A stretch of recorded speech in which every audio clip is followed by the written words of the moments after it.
Hello, everyone. I'm Rose, and let me share my story with you. My mother-in-law, Sherry, used to be a different person, not the vain and shallow woman she is now. This change occurred later in her life, or at least that's what my husband Dylan believes. Growing up, Dylan and Sherry didn't have a lavish lifestyle. They led a modest life together after Dylan's father passed away when he was just 4 years old. Sherry took on the role of the breadwinner, and they've lived a simple life until Dylan secured a great job after college. Dylan is a remarkable and kind man, not just because he's my husband. He earned a full scholarship to medical school and became a doctor. Despite his success, Dylan remained humble.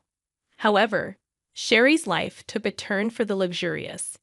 Now, let me clarify. I don't have a job for reasons I'll discuss later, but that doesn't mean I am poor or dependent on others.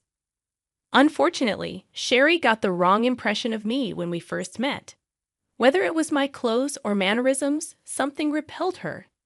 On our first encounter, she said, "Dylan, is this the girl you've been raving about? She's so plain and average. Why would you choose someone like her? Does she even have a job?" My name is Rose, and no, I don't have a job. However, Sherry assumed that meant I was planning to trap her son and drain his money. She labeled me as a gold digger and a parasite, making baseless assumptions about my character. Dylan defended me, but the argument escalated and we decided to leave. During our journey home, Dylan apologized for his mother's behavior, acknowledging that she had crossed a line. He reassured me, saying his mom no longer knows how to act like a sane person. Although her words hurt, Dylan asked me not to mind them.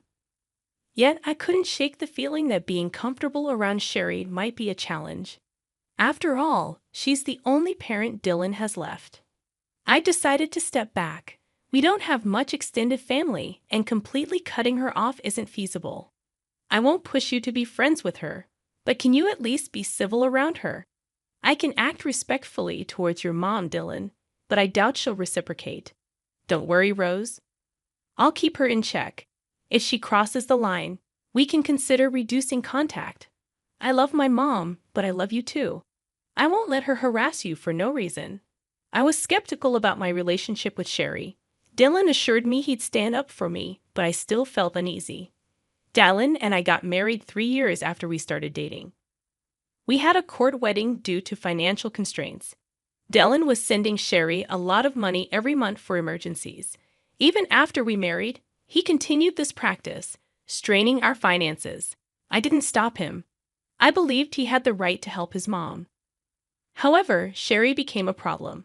She regularly spoke ill of me and gossiped with her friends, spreading rumors about me being a gold digger. I ignored it initially, but it started affecting my reputation. Despite Dylan's efforts, Sherry never treated me kindly. She believed I wasn't good enough for her son. Surprisingly, one day, Dylan told me that his mom wanted to invite me to a small party she was hosting. I was skeptical since she disliked me. Dylan assured me that she promised to improve and wanted me there. It seemed odd considering her recent financial struggles, but Dylan believed she managed somehow. I agreed to go, despite my concerns about her behavior. Dylan hoped his mom was making an effort, so I decided to keep an open mind. I truly wanted us to mend our relationship and become friends. I had serious doubts that Sherry would ever consider being friends with me, despite my willingness to be civil and make an effort for Dylan's sake.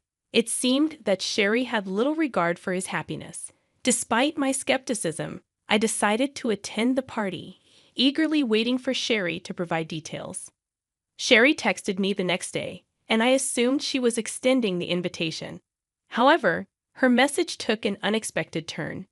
She started by mentioning the party at a 5-star hotel everyone had been raving about, promising her friends a great time.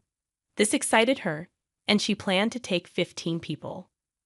Curious, I asked if I was invited, given Dylan's assurance. To my surprise, Sherry responded with arrogance and disdain. She made it clear that I was not invited, emphasizing the exclusivity of the event due to her wealth, family status, and the supposed classiness of her friends. I was taken aback and confused, as Dylan had genuinely believed Sherry was extending an invitation. I expressed my assumption, only to be met with Sherry's condescending remarks, stating that I wouldn't understand the intricacies of planning such an event. I decided to maintain my dignity, acknowledging her message and clarifying that I wouldn't attend if I wasn't wanted.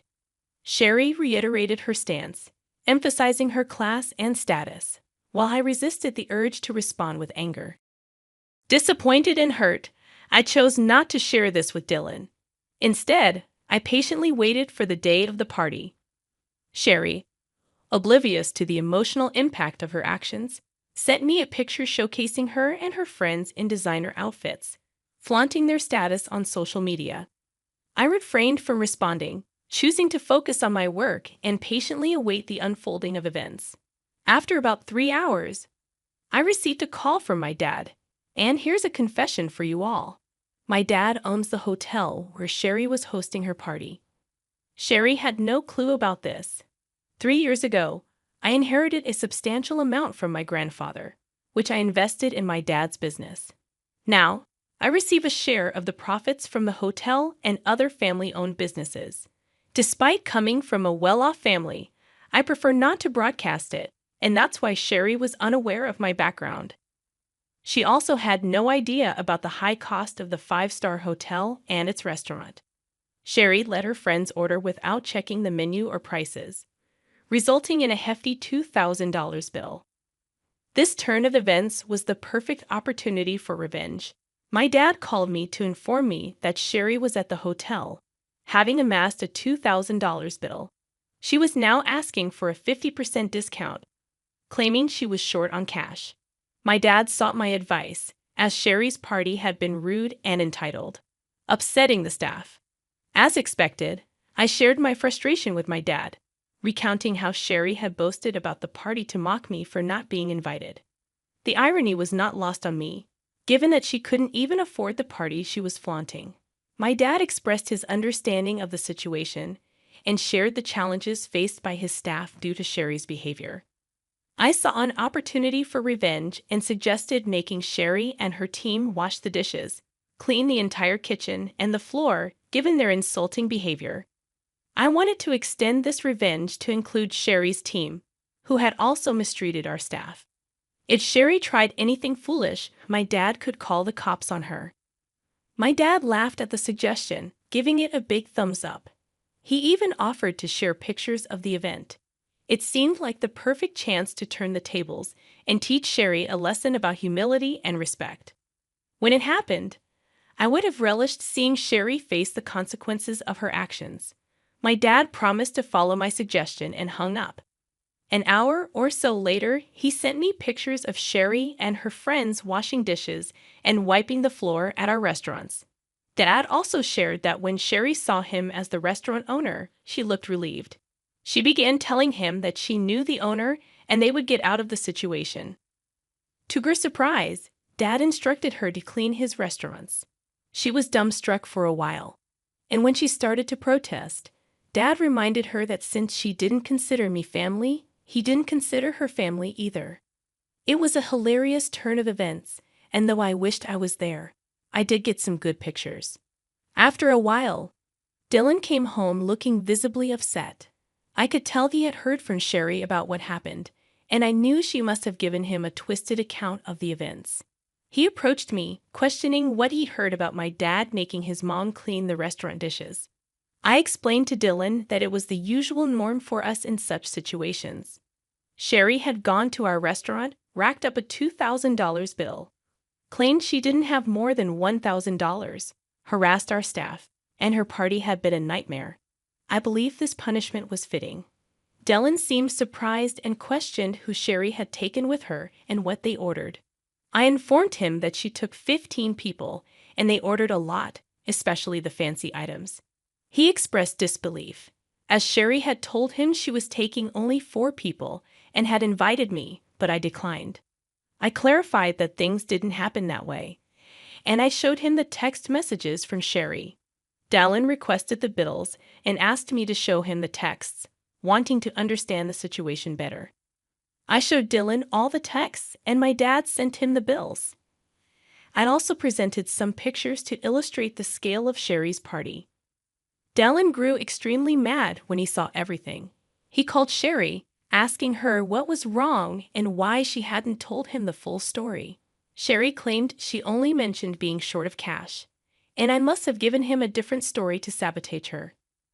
Dylan confronted her, pointing out that she declined my invitation and insulted me by saying I wasn't classy enough for her. Sherry tried to brush it off as a harmless joke, but Dylan wasn't buying it. He questioned her spending thousands of dollars taken from him on friends while insulting his wife. He called her out for her actions, stating that spending $2,000 on food and drink wasn't a small matter. Sherry was left trying to justify her actions, while Dylan expressed his disbelief at her behavior. I made a mistake by giving you money whenever you shared stories about needing it, Mom. Well, guess what? I'm not giving you any money again. But Dylan, you've been so supportive for so long. You can't just stop now. It was a one-time mistake. Dylan, why are you overreacting? No, Mom, I am not overreacting. This is not a one-time mistake. If you can't even consider my wife as family, I don't want anything to do with you. I always thought you would change your mind, but you never did. I'm not paying you to insult my wife and call her classless while she sacrifices a lot to support you. This ends now. Dylan didn't listen to Sherry anymore. He hung up on her and blocked her number. He also apologized profusely to me for being mad at me without knowing the full story. I forgave him because, well, he did stand up for me. We had a serious discussion about Sherry and jointly decided that she will no longer be in our lives for now. Yes, Dylan is now a wealthy man, but he knows to stay humble. He found Sherry's behavior completely unacceptable, especially because it was directed towards me. I agreed with the fact that it was very unfair to me, and I was all set to remove her from our life for good. In the next few days, Sherry reached peak madness. She realized that her own actions may have damaged her relationship with her son for good, sending her into a horrible panic. She showed up at our house and demanded to speak with Dylan. Slowly, her demands turned into begging after she was turned away from the door every time. Yes, Sherry worked and earned some money. However, it wasn't enough for the high-end lifestyle she had gotten used to all these years. Dylan had stopped giving her money entirely. Instead, he invested some of his funds into my dad's business to help him open new hotels and restaurants in the neighborhood. We do plan on expanding our hotel business to bigger cities, but we'll have to see what the future holds. Since Dylan stopped sending her funds, Sherry had to downgrade her lifestyle significantly. She was struggling to keep the rented condo with her own money and ultimately decided to end her lease. She has now shifted to a small one-bedroom apartment and doesn't have any money to spend on extras after all the bill payments. How do we know this? She emails us about it. Of course, she still downplays her behavior and acts like we are overreacting. Suffice it to say, she will be out of our lives for a while now. Just a month ago, I found out that I was pregnant. Dylan and I are overjoyed and busy planning everything before our baby comes. To be honest, I'm glad that my child won't be around shallow people like Sherry anymore. But if the time comes, I will make sure my dear mother-in-law doesn't get to fill my child's head with nonsense. For now, please wish us luck so that we can be good parents to a healthy child.